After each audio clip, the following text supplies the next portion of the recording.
If you're thinking about buying an acreage near Red Deer, Alberta, I get it. The peace, the quiet, the serenity, the extra land. However, there's a few things that you're gonna wanna know about. So in this video, we're gonna walk you through it.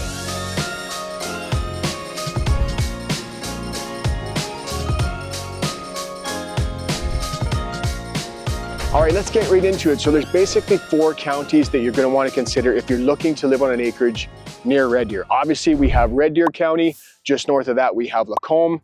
Just north of Lacombe, depending on how far you want to be away from the city, we have Ponoka County. And then out to the west towards Rocky Mountain House, Clearwater, again, just like Lacombe, depending on how far of a commute you want. There are definitely some acreages in this county that are going to be commutable to the city of Red Deer. Now, for the most part, the zoning, the bylaws, the regulations are going to be pretty similar between all of these counties. I would say that Ponoka and Clearwater are going to be a little bit more lax than Lacombe and Red Deer. I think anything goes in Clearwater. Just kidding, Clearwater, I love you guys. Are you serious? But it's super important before you buy an acreage to call the county and ask them every single question that you have when it comes to your acreage, because nobody knows better than you do what you want to do with your property. Do you want to run a business off of it? Do you want to have a beehive? Do you want to have animals? There's lots of different things you need to ask the county. Maybe your mother-in-law is moving with you and you want her off in the corner of their acreage, surrounded by a moat full of killer alligators. You need to ask the county if you're allowed to do that. Now, one of the most common questions or considerations that people have is, what can I have for animals? Lots of people, they want chickens, they want goats, they want to have, some horses or cows or livestock. Now, when it comes to chickens and goats, it's not a huge deal. It gets a little bit more nuanced when it comes to having livestock on the property. So if you're zoned agricultural, there really is no restrictions. You just want to make sure that you have enough land so that you can feed the animal and that they can have a good quality of life. Now, when you get into different zonings like country residential, for example, this is where you start to see some variances between the counties. For example, in Ponoka County, if you're zoned country residential, they want to see a minimum of 2.5 acres per animal. Now, when we get into Red Deer, it lowers down a little bit to 2 acres. They want to see 2 to 2.99. So you can see there's a little bit of variance between the counties. Now, if we get into Lacombe County, for example, and we're talking about chickens, if you're zoned country residential, you can have up to 12 chickens. But if it's zoned R1, for example, they're only going to allow you up to 6 chickens.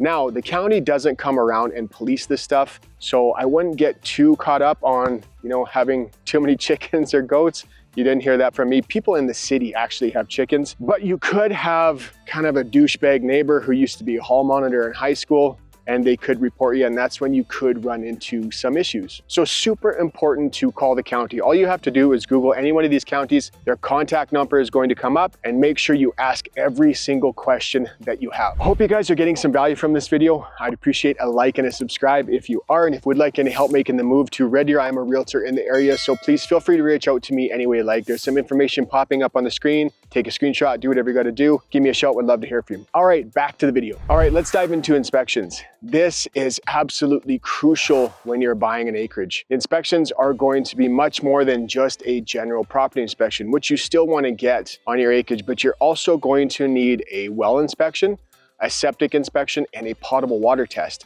Now, in addition to your regular property inspection, that just includes the house and the garage. So lots of times on an acreage, there's an extra shop, or maybe there's a barn that you want inspected.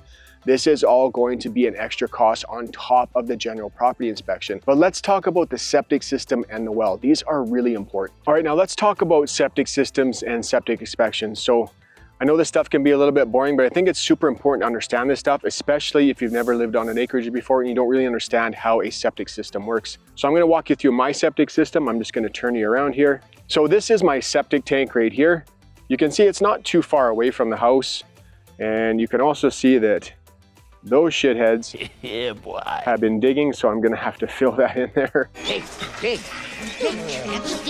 But this is my septic tank. So all of your waste, basically anything that goes down any drain, comes into this tank.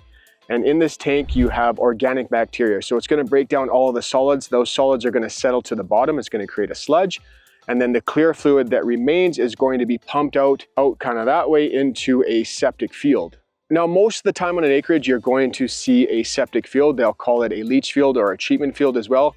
Sometimes you can have a mound, and then if you do have enough property, you can have what's called an open discharge. Most of the counties are trying to get away from that kind of thing, but you need to have a lot of land in order for that to happen. Now, sometimes too, especially if you're close to a body of water like Gull Lake or something like that, Roshan Sands, you might just have a holding tank.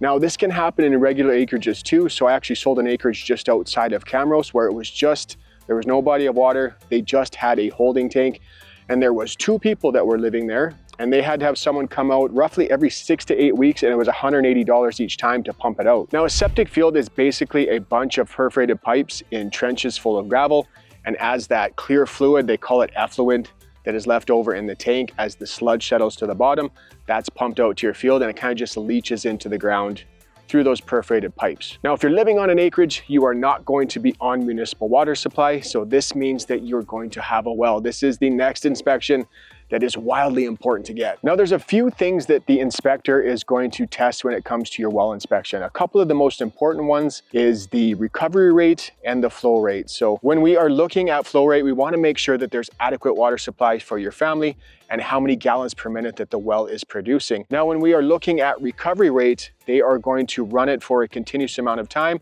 and see how well that well recovers. Now, you're also going to need a potable water test, and the inspector can do that while he's testing your well. You want to make sure that the water in the well is actually adequate for human consumption, and your insurance company is going to need this as well. Now, every single water well in Alberta is recorded online. I believe the site is albertawaterwells.ca. So if you want to look up any information about the acreage that you're buying, you can go on the site and it'll tell you the depth. Lots of information about the well. Now, a little bit of a story for you guys. We were writing on an acreage maybe a couple months ago with some clients. We went into multiple offers. Now, our offer was significantly higher in price than the other offer, except the other offer came in with 0 conditions. No well inspection, no septic inspection, not even a property inspection, which absolutely blew my mind. I would never advise a client to write with no inspections when it comes to an acreage. Ugh, smells damp. Smells like shit. Just to give you an example on some costs on what it would take to replace a well in a septic field. So for a conventional septic system, you're looking at $30,000 to $40,000, $10,000 alone for the tank. And this well right here behind me, you can see the pipe coming out of the ground. It's just a 6-inch casing. That will run you about $18,000, and it can range from $18,000 up to $30,000. So please do not skimp on inspections when it comes to an acreage. Your well and septic are super, super important. You want to make sure that that water is safe for human consumption, and these could save you a ton of money in the long run. All right, let's talk about some things that you should probably have if you're living on an acreage. Now, dogs, I think, are super important for a couple of reasons. Number one, they keep the coyotes away. Number two, I believe that these are a big deterrent for, assholes looking to come steal your stuff. So rural crime is a thing. It happens quite often. There's been lots of places around my house that have been broken into, and I do believe that these guys are a big deterrent. Now, maybe not so much this golden retriever. This is Tilly. She's more of a pet than anything. But the German Shepherd in behind me, that one's a little bit more dangerous. That's Charlie. And just for peace of mind, nobody gets on this property without these dogs barking. So I love that just for that reason alone. Now, when you move to an acreage, there's a lot of things that you're gonna have to buy. They're gonna come at extra cost that you probably were not aware of. So in the wintertime, we are in Alberta. We do get a lot of snow here, although this winter wasn't too bad.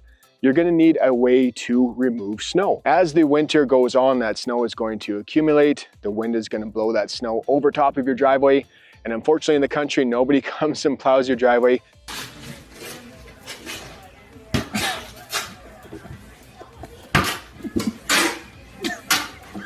So you do need a setup. Now, for the first couple of years that I lived on an acreage, I didn't have anything. So I had to rely on my father-in-law, who's got a big tractor, who lives just that way. And then one of my good buddies lives that way. He's got a Bobcat. But now I have, and you don't need much. You could buy an old pickup and just hook a plow up to the front of it. But I just got a quad, and I got this plow that goes on the front of my quad.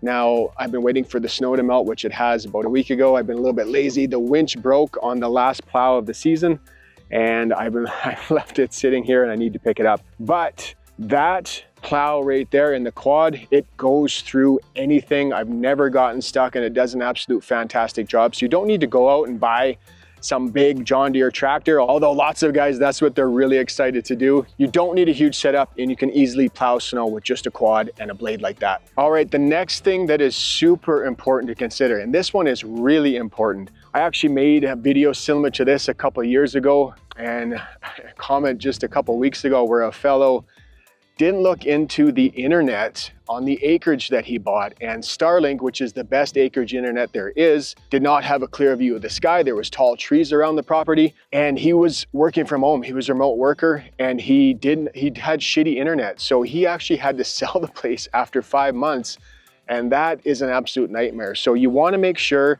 especially if you're a remote worker and you're working from home, that you have good internet on the property. Now, I started off with TELUS Smart Hub and it wasn't very good. It was a little bit slow. I switched to Elon Musk Starlink and it's been absolutely fantastic. Now it's not cheap.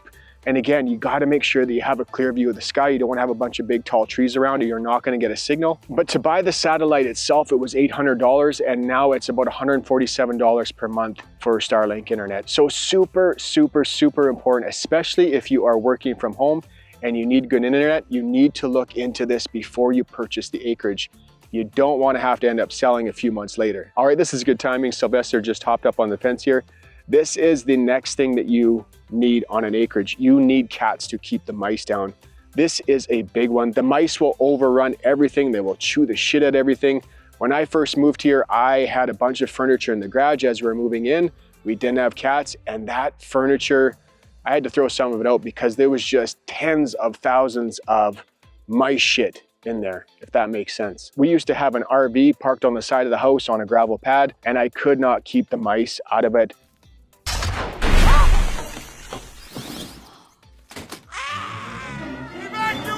Now we have 4 cats, and the only mice that I see is maybe a dead one laying on the front pad.